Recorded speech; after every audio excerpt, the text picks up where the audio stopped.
Sino-sino po yung masisibak? Tanong nyo sino yung sisibakin? Hindi lang namin sila sisibakin, kakasuhan pa namin sila.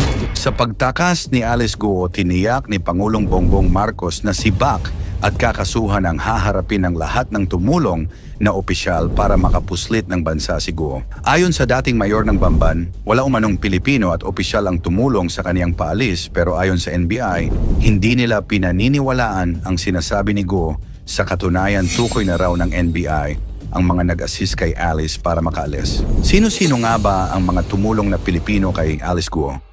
Bakit nila ito ginagawa? At sino ang big boss ng Pogo na kinatatakutang isiwalat ni Guo? Mga Pinoy at Chinese na tumulong kay Alice Guo sa pagtakas sa Pilipinas? Yan ang ating aalamin.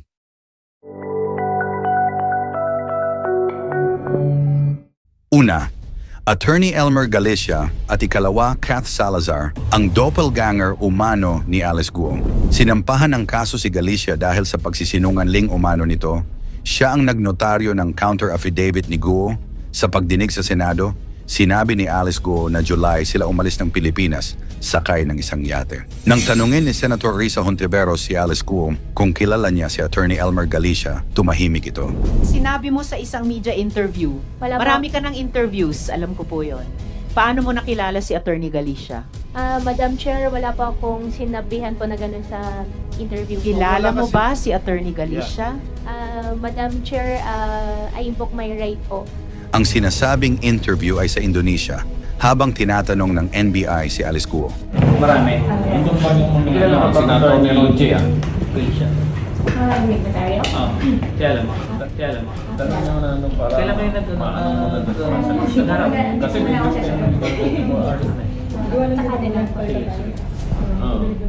Ang sagot na ito ni Alice Guo ayon sa NBI ay malaking tulong para makasuhan si Attorney Galicia.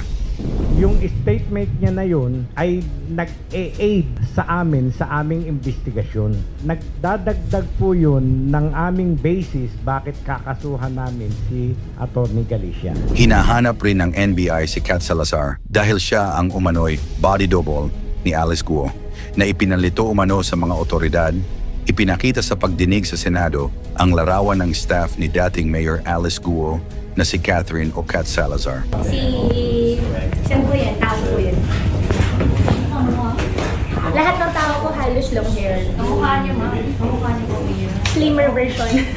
Inamin ng assistant ni Sual Pangasinan Mayor Don Calugay na si Salazar ang naghanap sa kanya ng abogado na pwede magnotaryo ng counter affidavit ni Guo. Sa pahayag ni Attorney Elmer Galicia sa Senado, nagpanotaryo sa kanya si Guo ng kanyang counter affidavit noong Agosto 14. Kahit hindi niya nakita ang tunay na Alice Guo, kinalaunan na nakaalis na ng bansa si Guo papuntang Malaysia noon Hulyo pa lang. Paniwala ng NBI, sinadyang gawing doppelganger o kamukha ni Alice Guo sa pananamit, sa buhok at pati sa makeup at salamin si Salazar para malito ang mga otoridad sa paghahanap sa kanya. Maaaring siya yung nakasakay sa kotse na sinasabi ni Attorney Galicia. Pinapatawag na ng NBI si Salazar para mag-shed light siya kung ano ba talaga ang role niya sa pagkakatakas ni Alice at role niya sa notaryo. Ikatlo, Mayor Don Calugay, mayor ng Sual Pangasinan na umano'y karelasyon ni Alice Guo. Sa pagharap sa Senado ni Guo, siniyasat ni Jinggoy Estrada ang relasyon ng dating alkalde kay Sual Pangasinan, Mayor Don Calugay. At itong mayor na ito ay kasosyo mo. Nagpapatakbo ng pogo mo sa Bamban.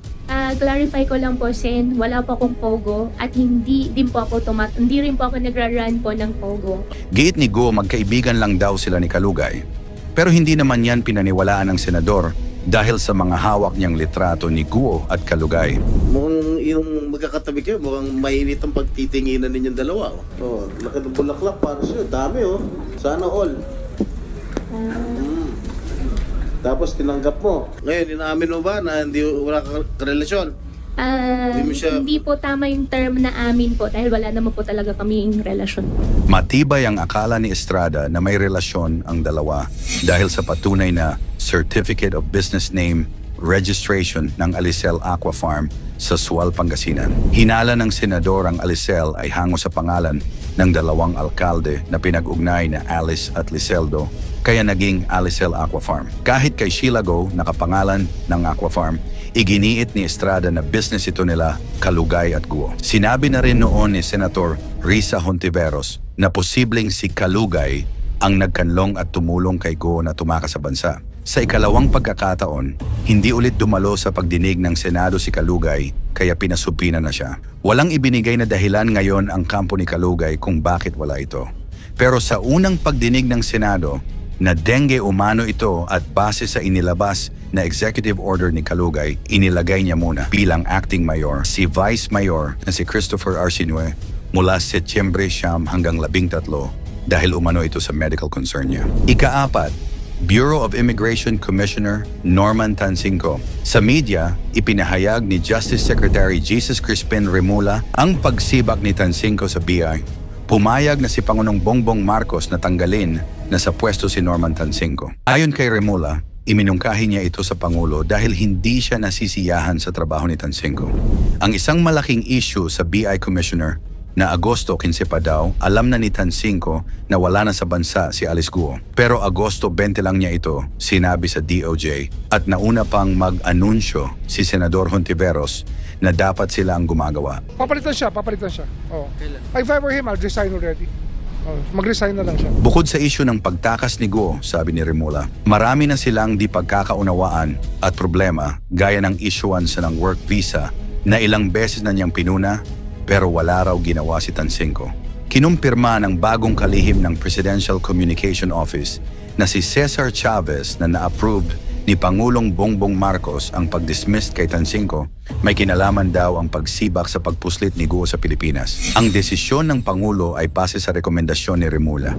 Yes, the President has approved the dismissal of the current BI Commissioner. Yes, that is confirmed. Sa hearing sa Senado kay Guo, natanong si Tansingco kung alam na ba niyang sibak na siya sa posisyon. Commissioner, kumakalat na po yung balita galing kay Secretary Remulla, your boss, na pinalitan na raw kayo. Is this correct?